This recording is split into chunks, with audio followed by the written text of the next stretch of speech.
Bienvenue tout le monde à cette présentation du glorieux Évangile de Dieu. Avant de débuter cette présentation, la première question qui nous vient à l'esprit serait « C'est quoi ça, l'Évangile au juste? » Alors, qu'est-ce que l'Évangile? On va commencer en regardant la définition du mot « Évangile ».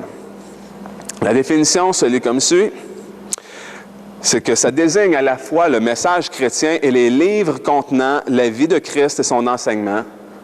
Mais le sens du mot grec, euangelion, signifie « bonne nouvelle », tout simplement. Alors, ce terme, utilisé dans le Nouveau Testament, ne désigne jamais un livre. Il désigne plutôt le message, la bonne nouvelle que Christ et ses apôtres ont annoncée. Mais pourquoi est-ce une bonne nouvelle, justement, ça, l'Évangile du Fils de Dieu, Jésus-Christ? Pour mieux comprendre la question, laissez-moi vous donner l'exemple du médecin. Supposons que vous entriez dans le bureau d'un médecin pour un simple examen de routine. Mais aussitôt entré dans le bureau, votre médecin vous crierait « Bonne nouvelle! » puis il vous lance tout de suite un médicament pour vous dire « Hey, on a trouvé le remède miracle, mon ami. On a une bonne nouvelle pour toi. » Je ne sais pas pour vous, mais moi, je ferais comme tout de suite, « Hey, on attend un petit 2 minutes, là. » Je m'attendrais plutôt à ce que le médecin prenne le temps de s'asseoir avec moi et puis de me passer des tests, de vérifier pour voir ma condition et puis de me l'expliquer, plutôt que tout de suite me balancer comme ça un médicament. Ça ne sonnerait pas logique dans ma tête. Je ne trouverais pas que c'est nécessairement une bonne nouvelle pour moi. Mais si le médecin, au contraire, prenait le temps de poser un bon diagnostic, qu'il prenait le temps de m'expliquer vraiment quelle est ma condition, en passant des tests, des prises de sang, ma pression, il me montrerait peut-être des tests plus approfondis, des radiographies, des rayons X, des choses comme ça, pour me démontrer avec certitude que ma condition est grave, que je suis gravement malade et que je vais mourir. Mais qu'ensuite, il puisse m'apporter justement cette bonne nouvelle en me disant qu'il a le remède miracle pour me guérir. C'est à ce moment-là que ça ferait du sens. Alors, c'est ce qu'on va faire ce soir, c'est poser le bon diagnostic pour comprendre quel est l'état de l'homme naturel dans ce monde, présentement. Mais pour comprendre, pour commencer à poser le bon diagnostic, on doit retourner au tout début, c'est-à-dire avec la création, le récit de la création qui est contenu dans le livre de la Genèse. Le livre de la Genèse, c'est le tout premier livre de la Bible. La Bible est en fait une collection de 66 documents, 66 livres. Et le premier livre de la Bible dans l'Ancien Testament, c'est le livre de la Genèse qui signifie « commencement ». Et au chapitre 1, dans le livre de la Genèse, Dieu nous décrit le récit de sa création. Il a tout créé en 6 jours. Il a créé la lumière, il a créé les cieux et la terre, les eaux, la végétation, il a créé les poissons, les oiseaux, les animaux, et il a aussi créé l'homme le 6e jour. Et après avoir tout créé en 6 jours, Dieu s'est arrêté pour dire, voilà, tout est très bon. Tout a été créé très bon. Et Dieu s'est reposé le 7e jour. Mais malheureusement, ce n'est pas resté ainsi, dans cet état-là. Ce n'est pas resté très bon, pour une raison. Et pour ce faire, on va retourner, encore une fois, à un événement particulier dans l'histoire. Au chapitre 2, le chapitre suivant, dans le livre de la Genèse, Dieu donne un commandement à Adam après l'avoir placé dans le jardin d'Éden. Il dit à Adam qu'il peut manger de tout arbre du jardin, mais quant à l'arbre qui est au milieu du jardin, l'arbre de la connaissance du bien et du mal, de ne pas en manger son fruit. Sans quoi, le jour où il en mangera, Dieu a dit, tu mourras certainement. Mais au chapitre 3 de la Genèse, il y a un récit particulier qui nous est décrit, qui est la chute de l'homme. Ce qui s'est produit, c'est que Ève, qui était dans le jardin, fut séduite par le serpent. Satan, déguisé sous la forme corporelle d'un serpent, a séduit Ève en instaurant le doute dans son esprit. sur la parole de Dieu. Il lui a dit, non, est-ce que Dieu a vraiment dit ça? Que vous allez mourir? Ben non, vous ne mourrez nullement. Il a ensuite lancé son mensonge pour lui dire, le jour où vous mangerez du fruit de cet arbre, vous deviendrez comme des dieux connaissant le bien et le mal. Et Ève a commencé à raisonner, à regarder l'arbre, à le trouver beau, à trouver que le fruit avait l'air désirable pour devenir intelligent. Et elle en a pris, elle en a mangé et en a donné aussi à son mari, Adam, qui était auprès d'elle. Et il en a mangé lui aussi. Et à ce moment-là, leurs yeux se sont ouverts et ils ont pris connaissance de leur nudité. Parce qu'avant cet événement, Adam et Ève étaient heureux et sains, tout nus, dans le jardin, sans en être conscients, ils n'en avaient point honte. Mais après, tout de suite à cet instant, ils ont eu honte de leur nudité, ils sont allés se cacher. Et ils se sont fait des ceintures avec des feuilles de figuier pour cacher leur nudité. Mais on voit ici que l'œuvre humaine, pour camoufler son péché, pour camoufler sa nudité, n'est pas très efficace. Des feuilles de figuier. Disons qu'un bon coup de vent qui passe, et puis les feuilles se revolent et la nudité remonte.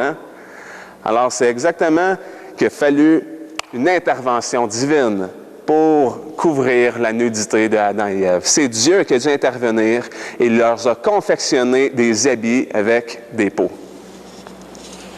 Alors, on voit ici la différence entre les œuvres humaines et l'œuvre de Dieu qui est efficace.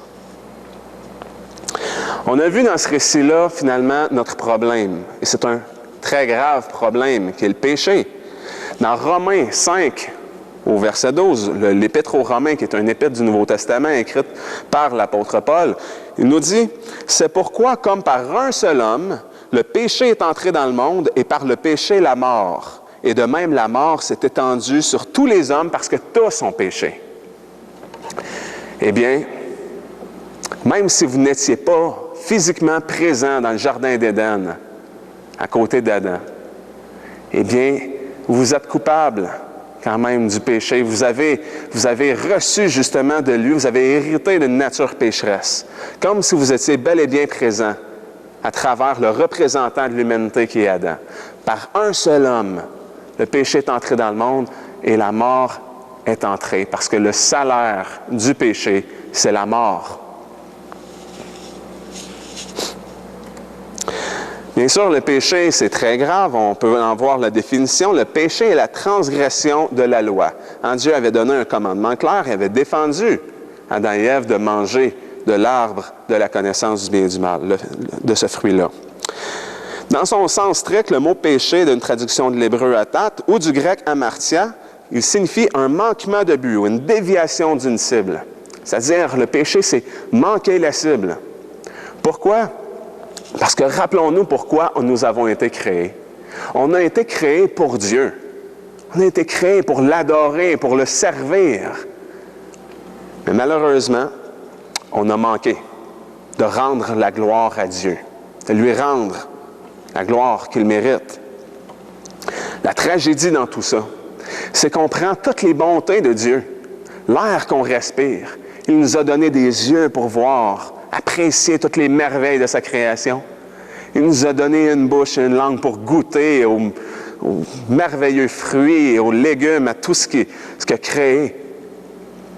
Dieu, dans sa grande bonté, il fait pleuvoir sur le juste et le méchant.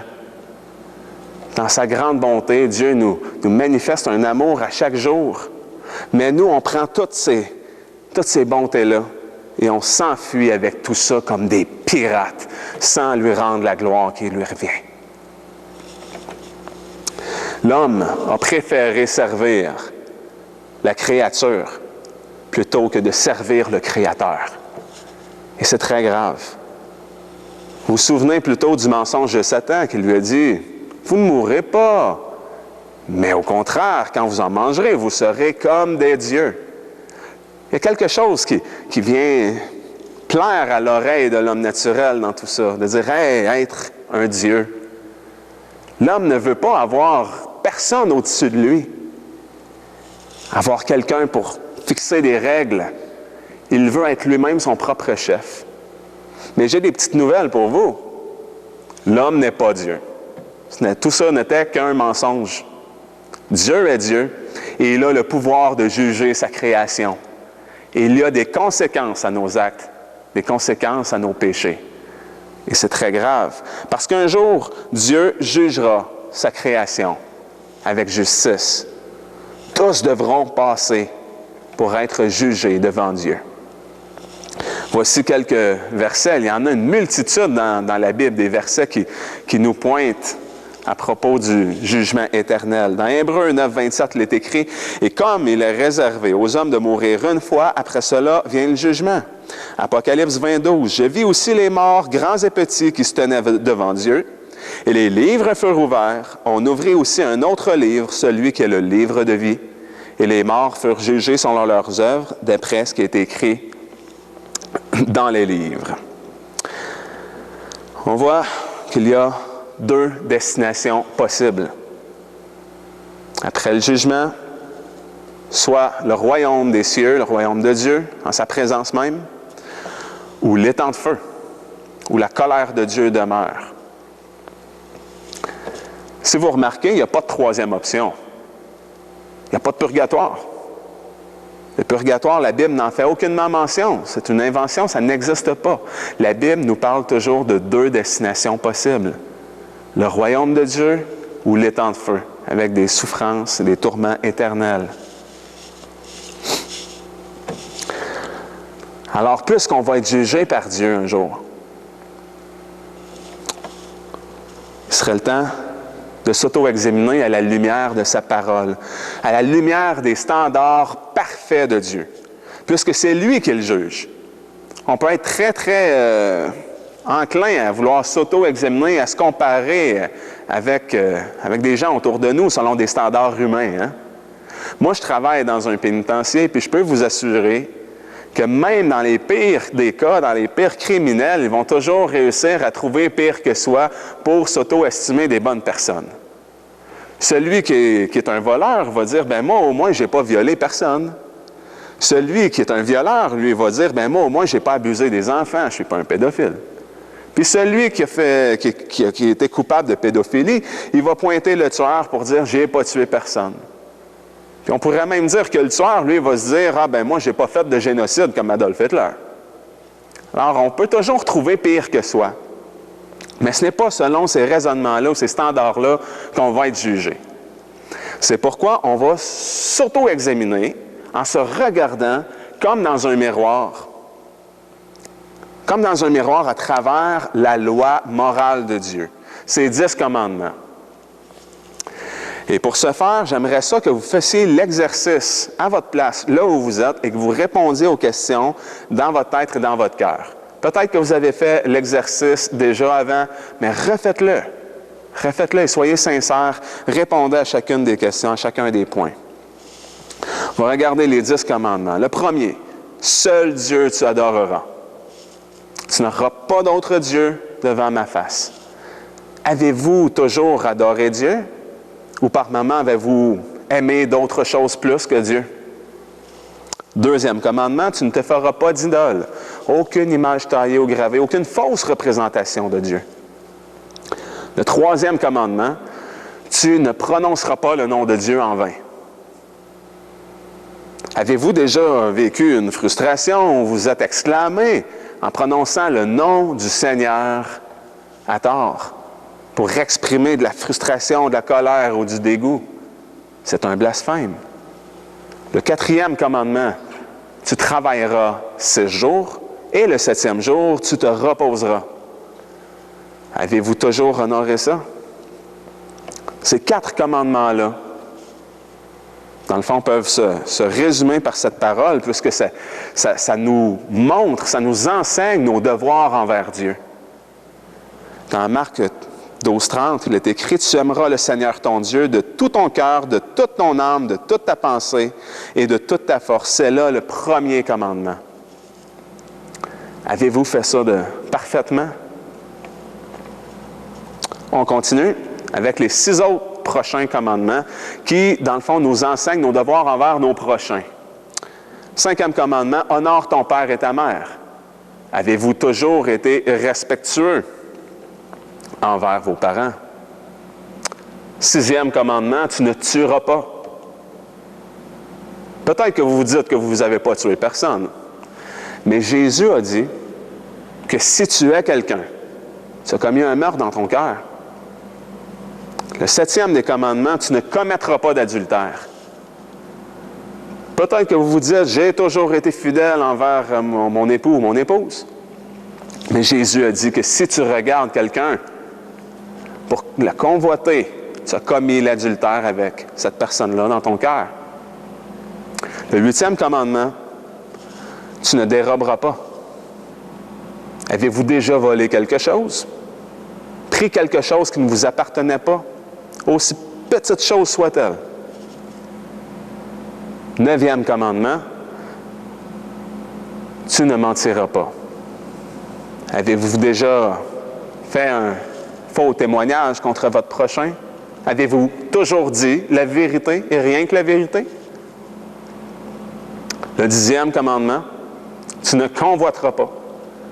Il nous est écrit de ne pas convoiter la femme de notre prochain, ni sa maison, ni son auto. On ne doit rien convoiter, ni pas même son statut. Tout ça se résume par cette parole. Tu aimeras ton prochain comme toi-même. D'ailleurs, c'est ce que Jésus a fait lorsqu'un jeune homme riche s'est présenté à lui pour lui demander, « Bon maître, que dois-je faire pour hériter de la vie éternelle? » Et Jésus lui a énuméré les points de la loi que je viens de vous énumérer là. Il lui a dit dans Matthieu 19, 17, « Garde les commandements et tu vivras. » On va revenir plus tard sur l'histoire du jeune homme riche plus en profondeur. Mais j'aimerais vous garder sur la sellette. Au jour du jugement, à la lumière de ce qu'on vient de voir, des standards parfaits de Dieu, serez-vous innocent ou coupable? Parce qu'on sait que Dieu jugera avec justice. On le voit dans le psaume 98, 9. « Car il vient pour juger la terre, il jugera le monde avec justice et les peuples avec équité. » Dans Nahum 1, 3, « L'Éternel est lent à la colère et grand en force, mais il ne tient pas le coupable pour innocent. »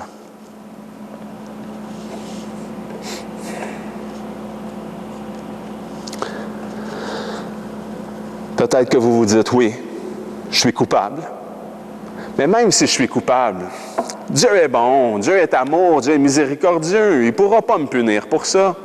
Même si je suis coupable, il ne m'enverra pas dans un étang de feu, voyons donc. Mais justement parce que Dieu est un bon juge, il ne peut pas faire fi de sa justice. Imaginez juste 2 secondes que vous vous retrouviez, OK? Qu'un meurtrier horrible aurait tué et massacré tous les êtres les plus chers de votre famille. Et ce meurtrier-là se retrouve devant un juge et il est reconnu coupable hors de tout doute. Mais le juge lui dit, « Bien que vous êtes coupable, bien, je suis un bon juge, j'ai beaucoup d'amour. Allez en paix, vous êtes libre, mon ami. » Vous seriez hors de vous-même, vous diriez, « Bien, voyons donc, ça n'a pas de bon sens, ce juge-là est corrompu. Le juge est pire que le meurtrier. » Vous voudriez que justice soit faite. Mais ne vous inquiétez pas, mes chers amis, parce que Dieu est un bon juge. Il va satisfaire sa justice. Encore, peut-être vous dites-vous que vos péchés ne sont pas si graves que ça. Vous dites que, oui, je suis coupable, mais j'ai quand même fait des petits péchés. J'ai fait beaucoup de bonnes choses dans ma vie. Alors, je ne pense pas que Dieu va me punir sévèrement. Là. Il ne peut pas faire ça. Eh bien, pour illustrer finalement la gravité des péchés, laissez-moi vous donner quelques exemples. Supposons que moi, ici, ce soir, j'écrase une mouche. Qui m'en voudrait? Sincèrement, je pense que je n'aurais pas de trouble avec la justice d'avoir fait ça, hein? D'avoir tué un insecte. Mais supposons, vous voyez le beau petit chien, que je me mette à battre un chien. Là, je pourrais commencer à avoir un peu de trouble. Probablement que la SPCA, la Société protectrice des animaux, s'en mêlerait. Puis je pourrais avoir certains troubles. Mais pire encore, imaginez que je monte dans les rues de Montréal et que j'aille agresser pour battre un itinérant, un clochard. Je me mette à attaquer un sans-abri. Là, j'aurais des gros troubles. Pourquoi? Parce que c'est un humain, c'est une vie humaine, ça a de la valeur, c'est grave de faire ça. Mais encore pire, imaginez que je prenne l'avion et que je monte en Angleterre pour aller agresser la reine Élisabeth II. Là, je peux vous dire, j'aurais tellement des gros troubles que je ne suis même pas sûr que je ferais le voyage de retour au Canada en vie. OK? Alors, je vous ai donné tous ces exemples-là pour vous illustrer la gravité, finalement, de la punition. Hein? Lorsque la personne a une importance, plus la personne a de l'importance, plus la conséquence de nos offenses est grave. Je ne sais pas si vous vous souvenez, vers la fin du deuxième mandat du président américain George W. Bush, il était allé donner une conférence de presse à Bagdad. Il y avait un journaliste irakien de confession chiite, c'était un musulman. Il avait enlevé ses 2 chaussures et les avait lancées en direction de George W. Bush, qui les avait esquivées. Il n'avait même pas réussi à l'atteindre. Mais cet homme-là, ce journaliste-là, est coupé quand même de 3 ans de prison pour avoir lancé ses chaussures en direction d'un président américain. Parce que c'était considéré comme étant une offense grave. C'était un président américain. Oui, sa sentence a été réduite, il est allé en appel, il a eu un an de prison et il est sorti plus tôt que ça pour bonne conduite. Mais il a quand même fait de la prison concrètement pour avoir commis ces gestes-là. Puis moi, je doute que si vous me lancez vos chaussures ici ce soir, vous n'irez pas en prison pour ça. Pourquoi? Parce que je n'ai pas l'importance d'un président des États-Unis. Hein? Mais lorsque vous péchez, ce n'est pas contre un président américain ou contre la reine d'Angleterre. C'est contre le roi des rois, le créateur de l'univers tout entier, le Très-Haut. Et il est saint, saint, saint, puis infiniment glorieux. Alors, lorsqu'on pêche contre lui, c'est infiniment grave et la punition est juste, doit être proportionnelle à ça. Si vous voulez voir encore, pour mieux comprendre la sainteté de Dieu, laissez-moi vous parler de la vision d'Ésaïe. Le prophète Ésaïe, dans le chapitre 6, un prophète de l'Ancien Testament, a vu Dieu. Et on va lire ensemble les 4 premiers versets. L'année de la mort du roi Osias, je vis le Seigneur assis sur un trône haut et élevé, et les pans de son vêtement remplissaient le temple. Des séraphins se tenaient au-dessus de lui, et chacun d'eux avait 6 ailes. De 2 ils couvraient leur face, de 2 ils couvraient leurs pieds, et de 2 ils volaient. Ils criaient l'un à l'autre et disaient « Saint, Saint, Saint est l'Éternel des armées. Toute la terre est pleine de sa gloire. » Les fondements des seuils furent ébranlés par la voix de celui qui criait, et la maison fut remplie de fumée. Et voulez-vous savoir quelle fut la réaction d'Ésaïe aussitôt qu'il fut dans la présence glorieuse de Dieu? Regardez bien, au verset 5. Ésaïe dit, « Malheur à moi, je suis perdu, car je suis un homme dont les lèvres sont impures, et je demeure au milieu d'un peuple dont les lèvres sont impures, et mes yeux ont vu le roi, l'Éternel des armées. » La première réaction d'Ésaïe, après avoir vu Dieu, fut de prononcer une malédiction sur lui-même. Parce qu'à cet instant précis, Dieu, en présence d'Ésaïe, Ésaïe venait de comprendre qui Dieu est. Mais Ésaïe n'a pas seulement compris qui Dieu est à ce moment-là. Ésaïe a compris autre chose aussi. Ésaïe, pour la première fois de sa vie, a vraiment compris qui Ésaïe était.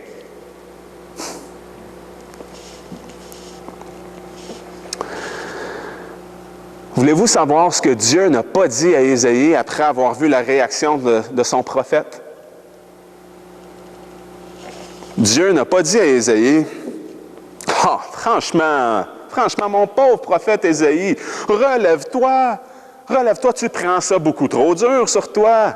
Tes péchés ne sont pas si graves que ça. Viens, Ésaïe, je vais te consoler. » Dieu n'a pas eu cette réaction-là. Voulez-vous savoir ce que Dieu n'a pas dit non plus? Dieu n'a pas dit à Ésaïe, « Tu peux bien souffrir, misérable créature. J'en ai plus rien à faire avec des prophètes comme toi. Il ne te reste plus rien qu'à t'en aller et à crever. » Dieu n'a pas dit ça non plus à Ésaïe. Si vous voulez savoir, Dieu n'a pas non plus rien prononcé à propos d'une grâce cheap. Il n'a pas dit, Ésaïe, tout ce qui te manque, c'est de lever la main et prendre une décision. Il n'a pas dit, prends ta Bible et puis écris ton nom en arrière avec la date. Il n'a pas dit non plus à Ésaïe, répète cette prière après moi. Voulez-vous savoir ce que Dieu a dit à Ésaïe? Rien. Il n'a rien dit. Il a tout simplement permis qu'un de ses séraphins vole jusqu'à Ésaïe en prenant au passage avec des pinces un charbon ardent. Et le séraphin est allé placer le charbon ardent sur la bouche du prophète Ésaïe. Je ne sais pas si vous savez quelle est la sensibilité des lèvres humaines. C'est avec les lèvres qu'on exprime l'une des formes de communication tactile les plus profondes, le baiser. Les terminaisons nerveuses de nos lèvres sont tellement pointues, sont sensibles. Et cet homme-là, Ésaïe, a eu l'expérience d'avoir un charbon brûlant de placer sur ses lèvres. Mais tout ça n'était pas une punition cruelle de Dieu. Dieu est en train, en fait, de guérir ses lèvres, de les purifier, de les préparer à les livrer un message.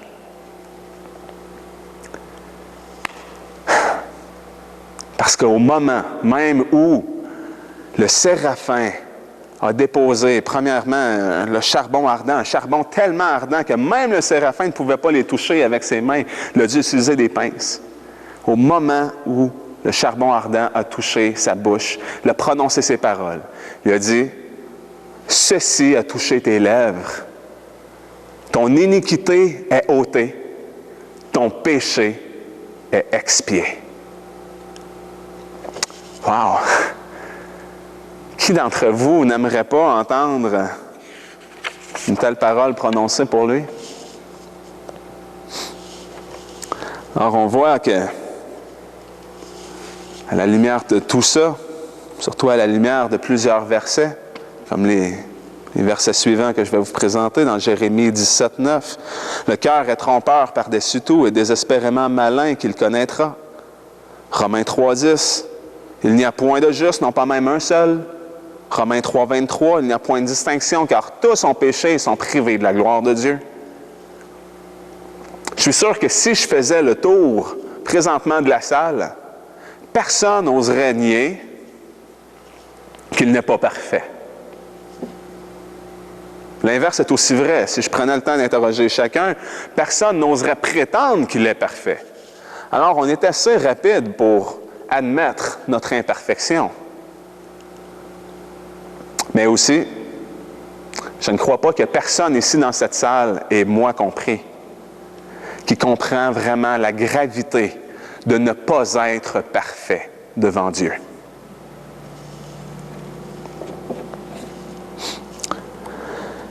Puisque dans Jacques 2, il est écrit « Quiconque aura observé toute la loi, s'il vient à pécher, dans un seul point, il devient coupable de tous. » Ou encore dans Apocalypse 21, 27, « Il n'y entrera rien de souillé dans la présence de Dieu.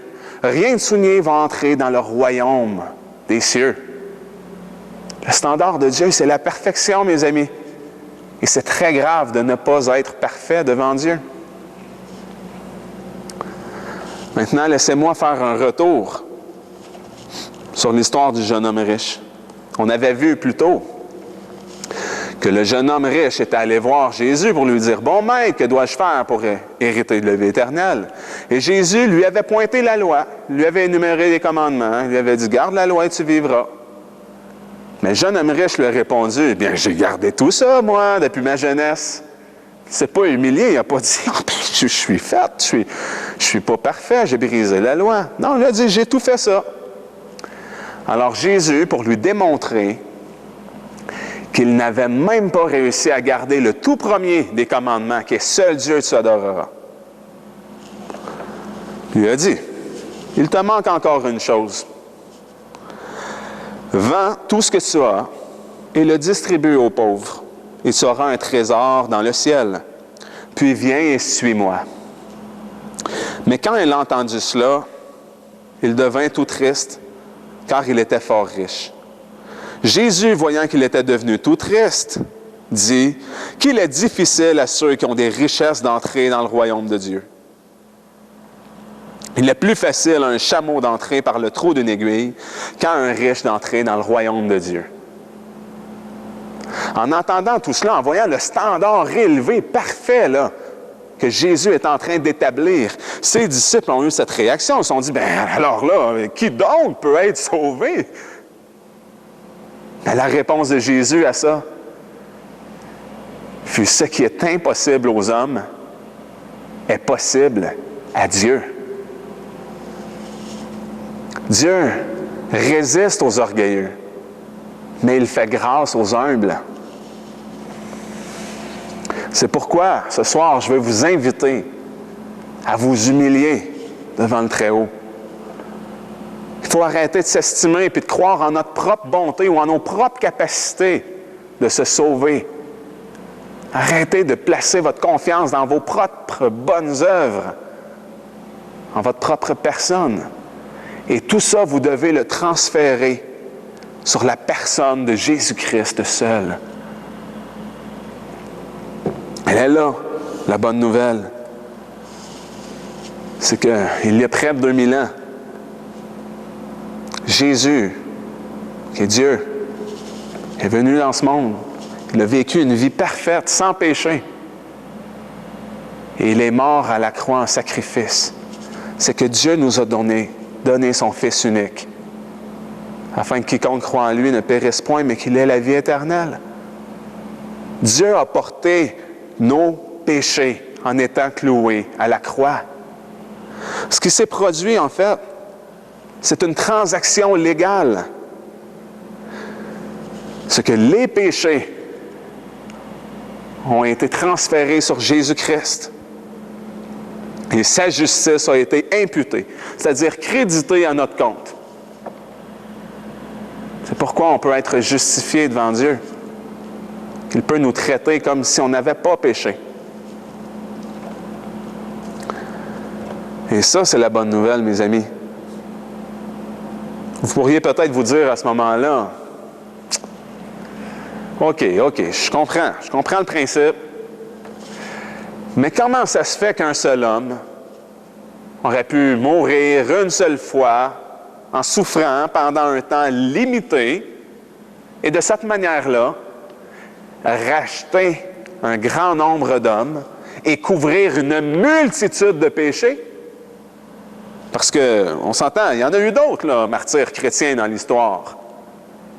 Pourquoi est-ce que leur sacrifice à eux ne fonctionnerait pas? Alors pourquoi cet homme-là, Jésus, qui est mort à la croix, une seule fois, en souffrant pendant un temps limité, pourrait pour l'éternité racheter et sauver une multitude en couvrant tous leurs péchés? Bien, la réponse est simple. Parce que l'homme qui est mort à la croix il y a près de 2000 ans n'était pas seulement un homme. C'était Dieu. Si on prenait tous les hommes réunis ensemble, si on prenait toute la création, le ciel et la terre, les montagnes, les arbres, les nuages, les anges même, et tous les hommes, on plaçait ça d'un côté sur une balance. Et on plaçait Jésus-Christ de l'autre. Jésus les surpasserait toutes par sa valeur. Parce qu'il n'est pas la création ou une créature. Il est le Créateur. Il est écrit dans Ésaïe, au chapitre 43, verset 11, que Dieu ne partage pas le titre de sauveur avec personne. Il n'y a pas d'autre sauveur que Dieu. Jésus-Christ est Dieu.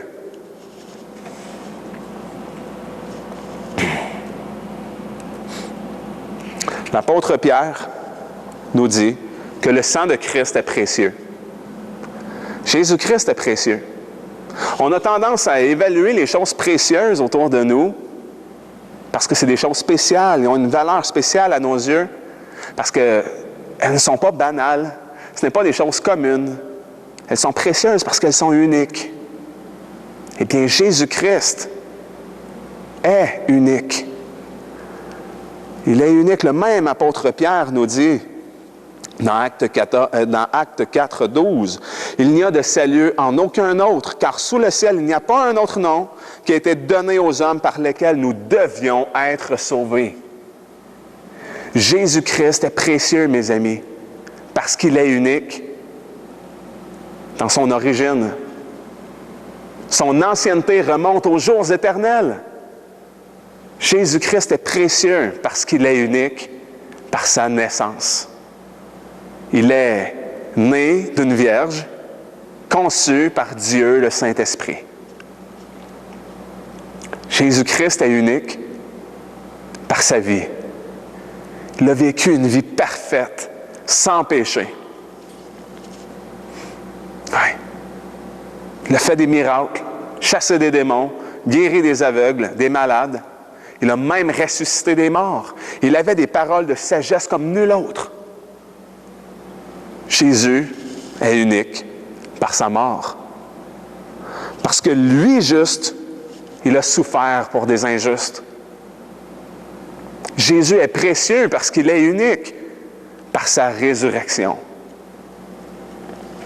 Parce que 3 jours après sa mort, la mort n'a pas pu le garder. Il est revenu à la vie. Et aujourd'hui, mes amis, il est vivant. Et il règne en étant assis à la droite de son Père sur son trône. Et Jésus va revenir pour juger les morts et les vivants, pour ressusciter tous les siens, tous ceux qui s'attendent à lui et croient en lui, pour les amener dans sa glorieuse présence, dans son royaume.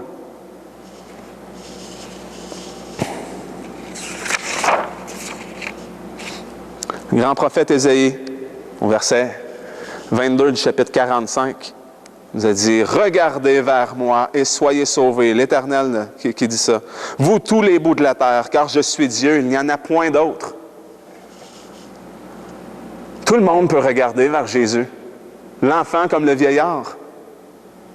J'aime bien le commentaire, les notes de la Bible de Genève de 1599 qui dit que dans ce passage, Dieu est en train d'appeler les idolâtres à la repentance pour se tourner vers lui et à regarder avec l'œil de la foi. Tout le monde peut regarder vers Jésus avec l'œil de la foi. Même un aveugle peut regarder vers Jésus avec l'œil de la foi. En d'autres termes, il faut détourner le regard centré sur nous-mêmes, un regard idolâtre centré sur la créature, pour détourner notre regard et regarder vers Jésus, vers Dieu, le seul qui peut vous sauver parfaitement. Voici quelques promesses Évangile de Jean, au chapitre 3, verset 18, il est écrit que celui qui croit en lui n'est point condamné, mais celui qui ne croit point est déjà condamné parce qu'il n'aura pas cru au nom du Fils unique de Dieu. Romains 8, 1. Il n'y a maintenant donc aucune condamnation pour ceux qui sont en Jésus-Christ, qui marchent non selon la chair, mais selon l'Esprit.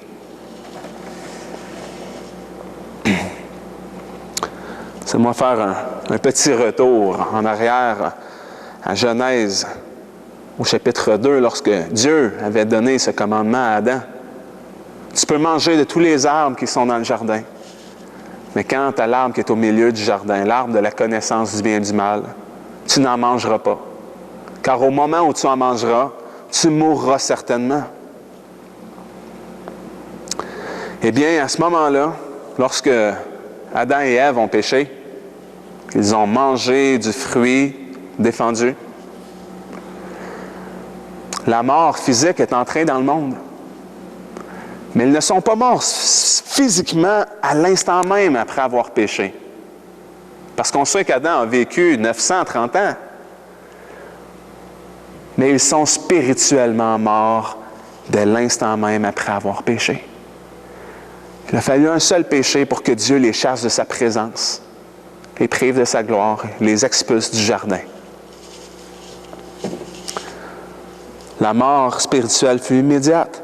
Éphésiens 2.1 nous dit « Vous étiez morts dans vos fautes et dans vos péchés. » L'homme naturel naît dans ce monde, mort spirituellement. On a tous été conçus, enfantés dans le péché. C'est pourquoi on a besoin de naître de nouveau. C'est ce que Jésus a dit à Nicodème dans l'Évangile de Jean, chapitre 3. En vérité, je te dis que si un homme naît de nouveau, il ne peut voir le royaume de Dieu. Dans le fond, la nouvelle naissance est une résurrection spirituelle.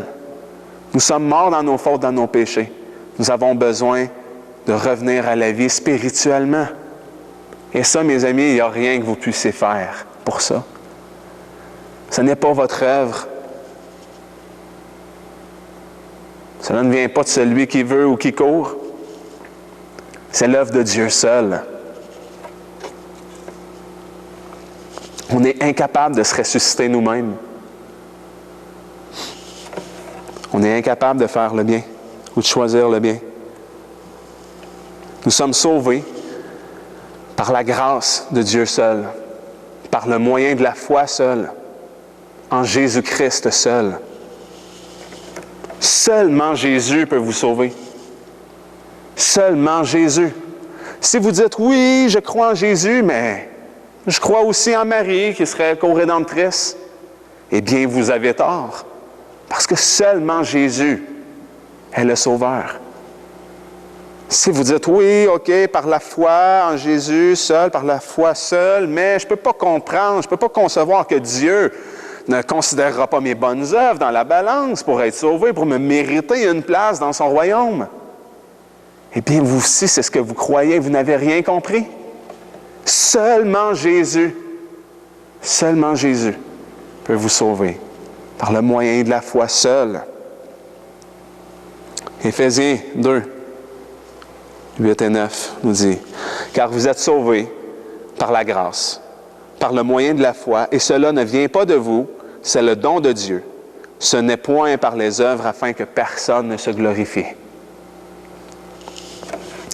Laissez-moi conclure en vous lisant ces quelques versets, la bienheureuse espérance, dans Tite, écrit par l'apôtre Paul, chapitre 2 et versets 11 à 14, il est écrit comme suit.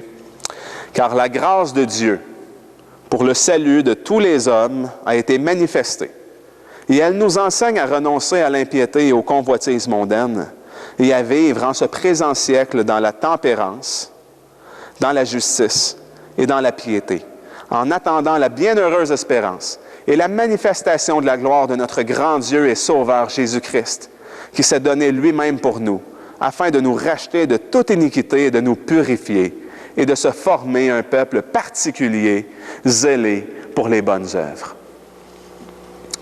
Vous avez entendu l'Évangile ce soir. Qu'allez-vous en faire? Allez-vous vous endurcir, demeurer dans votre orgueil et rejeter Jésus-Christ? Ou vous humilier, vous repentir, vous détourner de vos péchés pour vous tourner vers Dieu, vers Jésus-Christ, le seul qui peut vous sauver parfaitement. Comme il est écrit, crois au Seigneur Jésus et tu seras sauvé.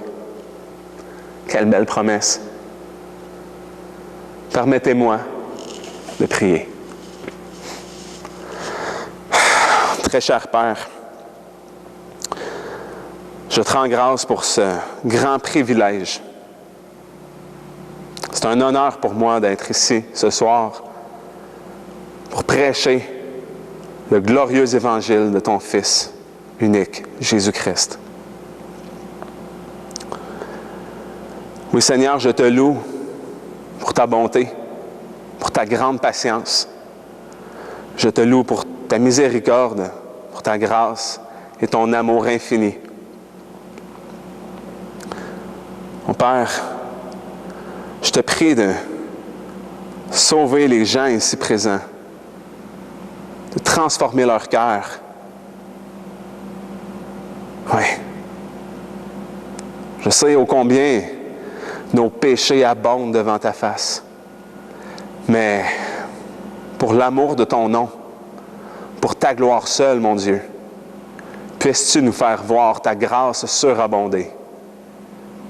Puisses-tu faire passer, transférer tous ces âmes du royaume des ténèbres au royaume de ton agréable lumière. Dans le nom précieux de Jésus-Christ, je te prie. Amen.